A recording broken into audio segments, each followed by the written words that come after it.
Bismillahirrahmanirrahim. Assalamualaikum warahmatullahi wabarakatuh. Pada kesempatan ini kita akan membicarakan tentang Al-Quran dan kaum minoritas.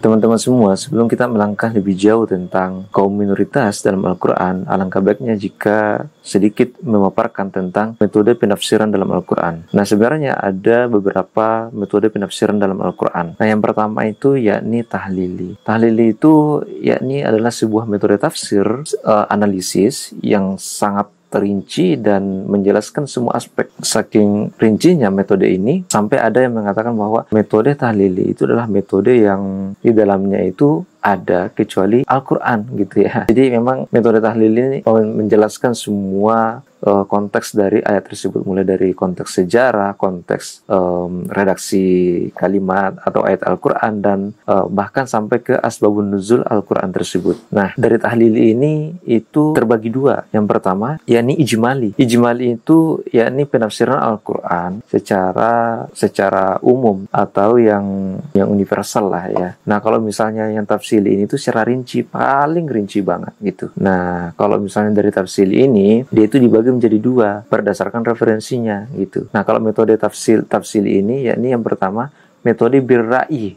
Nah, birra'i ini berasal dari pikiran-pikiran para penafsir, ya tidak terlalu bergantung kepada dalil nakli gitu. Nah, sedangkan yang penafsiran yang dengan metode tafsili yang secara rinci itu yakni yang kedua yakni bil ma'tsur. Bil ma'tsur ini berdasarkan riwayat-riwayat, berdasarkan keterangan-keterangan dari para sahabat, para tabi'in dan tabi'in gitu. Jadi itulah teman-teman metode yang pertama yakni metode tahlili, yakni metode yang sangat rinci menjelaskan dari seluk-beluk ayat per ayat dan kontekstualisasi dari ayat tersebut. Nah, yang pertama dibagi dua menjadi yakni ijmali dan tafsili. Dan tafsili ini dibagi menjadi dua, yakni birra'yi berdasarkan pikiran para penafsir, kemudian bil ma'tsur berdasarkan atau disandarkan kepada dalil-dalil nakli, perkataan sahabat, kemudian tabi'in dan tabi'in gitu. Gitulah teman-teman ya. Nah, yang kedua yakni metode maudhu'i. Nah, metode maudhu'i ini yakni metode tematik. Misalnya, tematik itu dia ingin membicarakan tentang puasa. Nah, para penafsir ini itu mengumpulkan semua ayat Al-Quran yang membicarakan tentang puasa, dikumpulin, kemudian diambil sebuah gambaran umum dari pengertian puasa tersebut gitu. Jadi ini adalah metode maudhu'i. Ini salah satu metode yang kedua. Nah, kemudian metode tematik ini itu dibagi menjadi dua. Yang pertama metode temanya itu tertera di Al-Quran. Kemudian yang kedua yakni tema tidak tertera di Al-Quran ya. Tema yang tertera di Al-Quran minan nas ilal waqi' ya, yakni tertera yang secara eksplisit, secara redaksional itu ada di Al-Quran. Sedangkan minal waqi' ilan nas yakni sebuah tema yang hampir tidak bisa ditemukan temanya itu apa sebenarnya, tapi bisa dipahami bahwa inilah maksudnya gitu ya. Nah, kemudian yang ketiga yakni muqarran. Muqarran ini adalah komparasi atau perbandingan. Nah, metode ini membicarakan tentang suatu ayat dengan ayat, kemudian penafsir dengan surah dengan surah gitu. Ini metode perbandingan gitu. Nah, selanjutnya kita akan melangkah lebih jauh.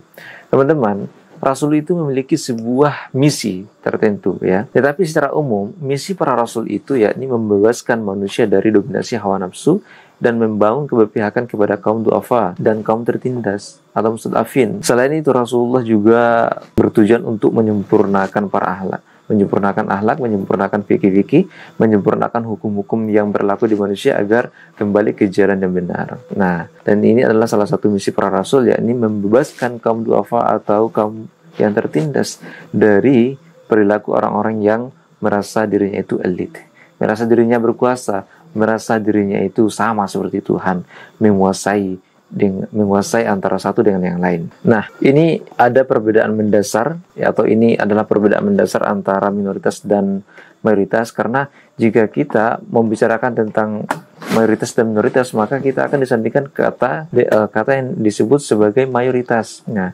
kalau minoritas itu yang pertama di sini, kalau misalnya dia ekonominya itu besar, maka dia akan kuat. Nah, sedangkan yang mayoritas itu kebanyakan di masyarakat ya rata-rata ya, dan biasanya itu lemah seperti buih di lautan. Nah, berdasarkan jumlahnya, minoritas ini jumlahnya sedikit dan mayoritas dalam jumlah yang banyak.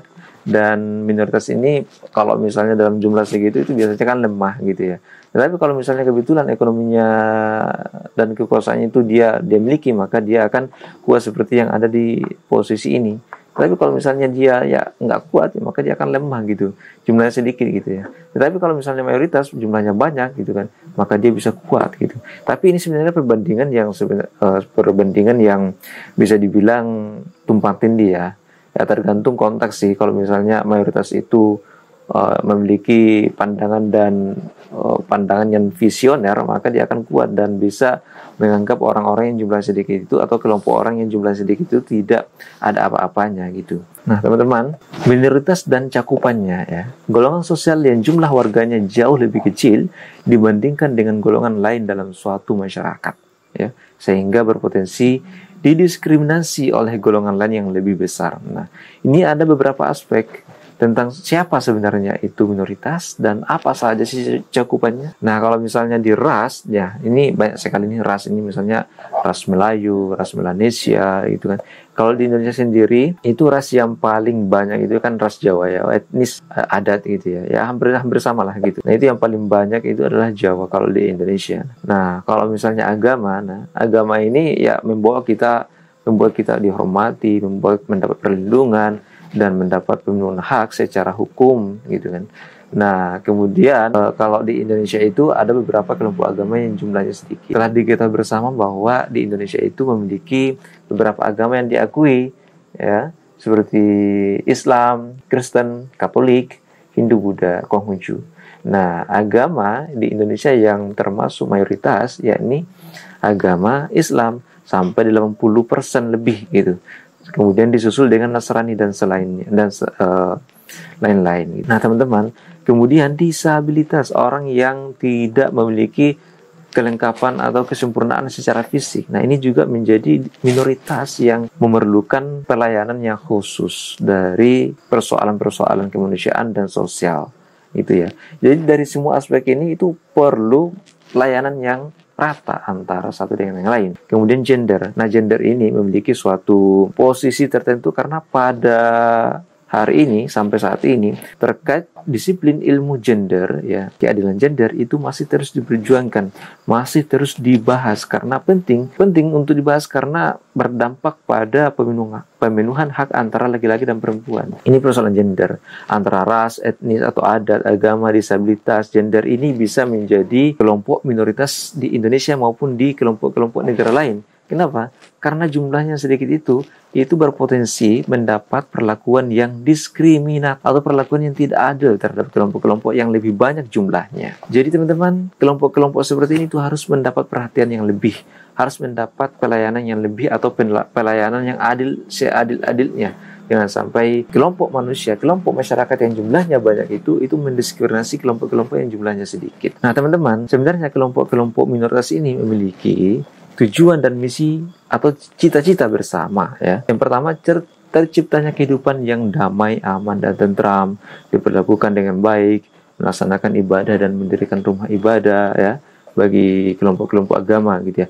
Kemudian persamaan dan keadilan. Nah, di antara perbedaan-perbedaan aspek ini itu harus saling memahami identitas, menghargai dan menghormati. Nah, yang paling berperan dalam perealisasian konsep ta'aruf ini adalah yang paling kuat, dominan dan besar. Teman-teman, nah ini ada sifat-sifat yang harus diperhatikan dalam konsep minoritas dan mayoritas yang tertindas ya, arogansi minoritas dan mayoritas tertindas. Nah, ini ada juga yang sebaliknya. Ini sebuah bagan yang memperlihatkan bahwa kita ini benar-benar antara mayoritas dan minoritas itu bisa saling tumpang tindih gitu. Nah, yang pertama ini ya, kelompok minoritas ya, arogansi minoritas ya. ini biasanya berasal dari elit ekonomi, elit politik gitu. Nah, dampak dari arogansi dari minoritas ini atau kesombongan sekelompok minoritas itu bisa membuat yang mayoritas itu tertindas ya. Misalnya pemerintah itu kan minoritas ya. Pemerintah itu ya jumlahnya sedikit daripada masyarakat. Nah, ketika dia arogan, maka masyarakat ini akan tertindas masyarakat itu ya, elit politik ya. Nah, kemudian elit ekonomi dan elit politik ini dia ini mengarah kepada kelompok-kelompok yang tidak bersyukur, al-mutraf al-mala, kelompok orang-orang yang sombong. Nah, yang kemudian elit ekonomi, elit politik mayoritas tertindas ini dia mengarah kepada rakyat kebanyakan. Seluruh masyarakat ini kan rata-rata adalah rakyat menengah ke bawah. Nah, ketika arogansi minoritas dalam hal ini adalah pemerintah itu menindas rakyat, maka dampaknya itu adalah rakyat kebanyakan dan mereka ini akan mengarah kepada kelompok-kelompok yang tertindas atau al-mustadafin ya. Jadi masyarakat di sini itu diposisikan sebagai al-mustadafin karena kelompok-kelompok yang minoritas ini yakni dalam hal ini adalah pemerintah. Tapi bukan hanya pemerintah, yakni kelompok-kelompok kapitalis, kelompok-kelompok yang merasa dirinya itu memiliki hak penuh terhadap nasib hidup orang lain. Nah, dalam Quran surah An-Nisa ya ayat 75 ini, "Wa ma lakum la tuqatiluna fi sabilillahi wal mustad'afina mir rijali wan nisa wal wildani alladzi yaquluna rabbana akhrijna min hadhil qaryati zalim ahluha waj'al lana min ladunka waliyyan waj'al lana min ladunka nasira." Shadaqallahul aliyyil azim. Nah, orang-orang yang tertindas dalam ayat ini bukan saja dari segi fisik, tetapi juga mental, sehingga mereka tidak bisa beraktivitas secara wajar, aman, dan nyaman. Oleh karena itu, perintah perang, bagaimana yang tertera di ayat ini, didedikasikan untuk melindungi dan menyelamatkan kaum yang tertindas tersebut, bukan untuk show of force. Ya, di sini saja dijelaskan bahwa orang-orang yang tertindas itu meminta berlindung dari penguasa-penguasa yang zalim, dari penduduk atau dari kota yang penguasanya itu arogan gitu kan, dari penguasa yang zalim gitu. Dari sini ayat ini tuh diseru untuk melindungi, bukan untuk menunjukkan kehebatan. Nah, selanjutnya di sini juga ada ayat ini, inna fir'auna ala fil ardi wa ja'ala ahlaha syi'an yastad'ifu ta'ifatan minhum yudhabihu abna wa yastahi nisa'ahum innahu kana minal mufsidin. Shadaqallahul azim. Ayat ini mengonfirmasi tentang arogansi dan kekejaman Firaun terhadap bangsa Israel. Tindakan ini ya didorong oleh kekuasaan yang tidak terbatas sehingga menjadikan dirinya bersikap semena-mena, arogan dan menindas kepada bangsa Israel tersebut. Mereka tidak pernah memperoleh hak-hak hidupnya secara wajar, bahkan jiwanya sewaktu waktu terancam mati sia-sia. Jadi itulah teman-teman, suatu konsep minoritas dan mayoritas itu merupakan sesuatu yang sangat wajar ya. Tetapi yang harus diperjuangkan adalah bagaimana agar minoritas ini mendapatkan perlakuan, mendapatkan pelayanan yang seadil-adilnya dengan kelompok mayoritas. Tetapi